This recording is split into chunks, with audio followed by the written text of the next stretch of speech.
Lord Monckton, thank you so much for spending time with us. Again, what's the best website to visit? Yes, certainly, scienceandpublicpolicy.org. And just one little vignette to end. I showed the IPCC's latest bogus graph to a senior member of Congress in the House of Representatives just a couple of years ago. And he took one look at it and he said, "They can't have done that." I said, "They have." And he turned to his colleagues and he said, "Gentlemen, I think we've seen all we need to see." So now the Republicans have realized that this is nonsense scientifically, it is dangerous economically, and they, almost to a man, are now opposed to this nonsense. That is a very important change. So you do now have a choice in America that we don't have in Europe. You can vote Democrat and have more of this rubbish, or you can vote the other way and put a stop to it. Well, you're right. All the Republican candidates, except for Newt Gingrich, are promoting it. I don't trust Mitt Romney because he supported it previously. And I'm not normally a lesser of two evils guy, but there's no doubt Al Gore giving waivers to General Electric for their power plants and shutting down the others.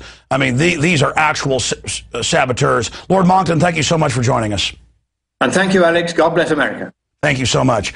There goes Lord Christopher Monckton. He is really the prime mover.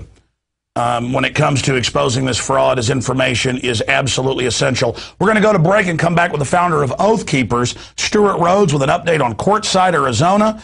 It's been turned into a police state by the, quote, city officials who, quote, fired the mayor and police.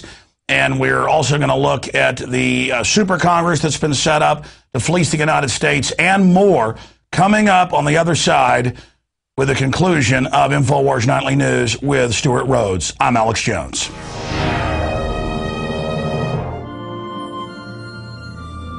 The American dream. There's a reason they call it a dream. Who's there? Cock-a-doodle-doo, pal.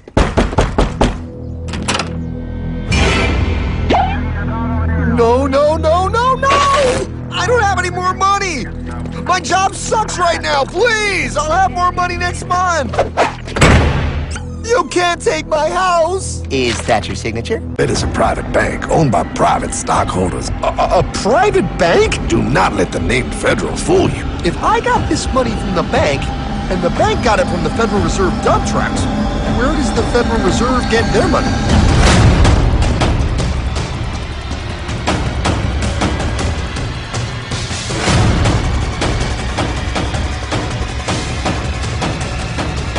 They take our property away, just like Thomas Jefferson said they would. Those sons of bitches! It's the greatest theft in human history.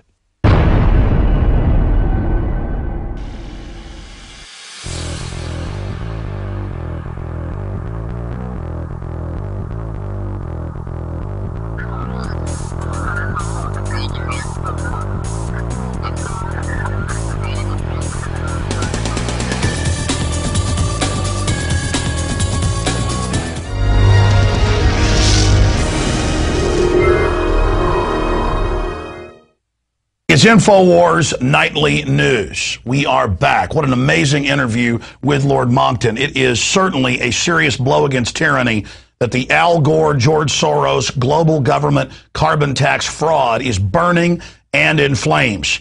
The dragon's down, but it's not out. But if we continue to expose these criminal fraudsters, we're going to end up winning. We're winning the big battles, but we've got to keep the war against tyranny going. Now, somebody else who's having an incredible effect is Stuart Rhodes. He's a top of his class Yale law graduate, Army veteran paratrooper, of course, worked on Ron Paul's congressional office.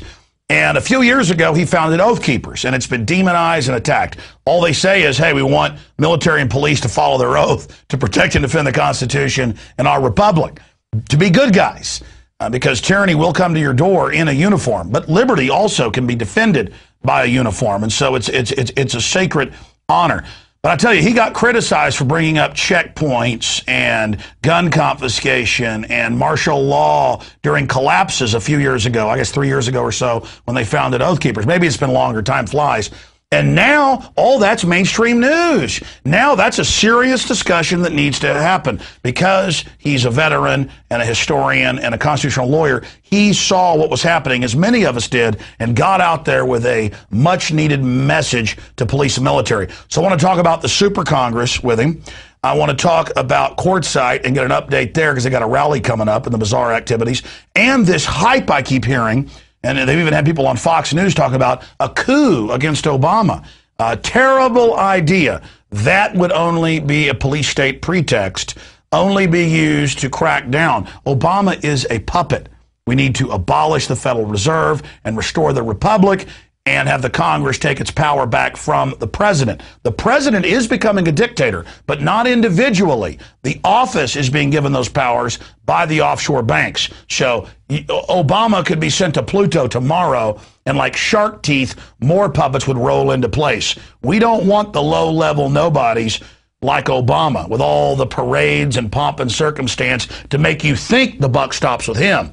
We want the people running the puppets, and we're identifying them here each and every night. With more on all these subjects is Stuart Rhodes of oathkeepers.org. Stuart, great to have you here with us tonight. Good to go, Alex. Good to be here. Well, you heard me throw out the gambit of issues. Take any one you want in order or bring something up that I didn't mention. Well, I think you're dead on. The great danger, one of the great dangers is that in response to the chaos that's being created through the destruction of our currency, people will be tempted to look for a silver bullet. And the temptation will be to jump into the arms of a bunch of neocon generals, military-industrial complex CEOs. And that kind of chatter's been out there for a couple of years now. I get it a lot with Oath Keepers, people saying, well, you should march on D.C. and the military should go in there and kick them all out and take over. But there's no constitutional sanction whatsoever for that being done. And really, it'd be like the most diabolical way to get the American people to scrap the Constitution, would make them think that they must jump into a military coup to save themselves. And so we have to, warn against that, remind them that the actual answer is state nullification, as Madison and Jefferson pointed out way back in 1798 in the Kentucky and Virginia resolutions. That's the answer, is the states standing up. That's the constitutional remedy. Not jumping into. And that's what the John Warner Defense Authorization Act in Bush and now Obama with the Governor's Council has done. If you read John Warner Defense Authorization, as you have, 2007, excuse me, they say this is for insurrection in the states. It can even remove governors, bring in generals. They understand that is the silver bullet put there by the founders. But it's not an easy silver bullet. We've got to take the states back to do that, but that is the remedy. So they're trying to head that off. They're trying to demonize it. They're trying to call it secession. But it's not secession, is it? Well, no. Nullification is, as Thomas Woods points out in his book, nullification is actually the middle ground. It's the mild constitutional remedy before you leave the constitutional union.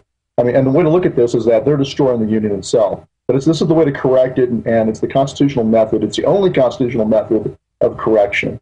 Anything else is destroying the Constitution. Whether it's letting the president do what he wants to do, letting Congress walk all over us, or jumping into the arms of a military coup to stop them, those are both destructive. Stuart, I want you to elaborate as a constitutional lawyer and somebody who's worked in Congress on your view of the Super Congress. The way I read it a month or so ago when they put it into place, this republic is dying not with a bang but with a whimper. A 12-member council that originates spending and cutting bills, that's the power of the purse, is supposed to come out of individual House members and be debated. It bypasses that, and if the Congress doesn't go along with their recommendation, then the Super Committee's bill goes through. I mean, this is, in the 230-plus years, we've never seen this, not even under Lincoln. He just ignored Congress. This is a weird legalese lawyer way to act like Congress is still there, but it's been replaced with the 12 ring wraiths with Obama as the head of the Council of 13. Just unprecedented. And it also gives to the president the authority to raise the debt limit on his own. That's something else it does that most folks aren't paying attention to. He can raise, at his own discretion, raise the debt limit, and all that Congress can do in reaction to it is to pass that legislation to stop it. But then he can just veto that legislation.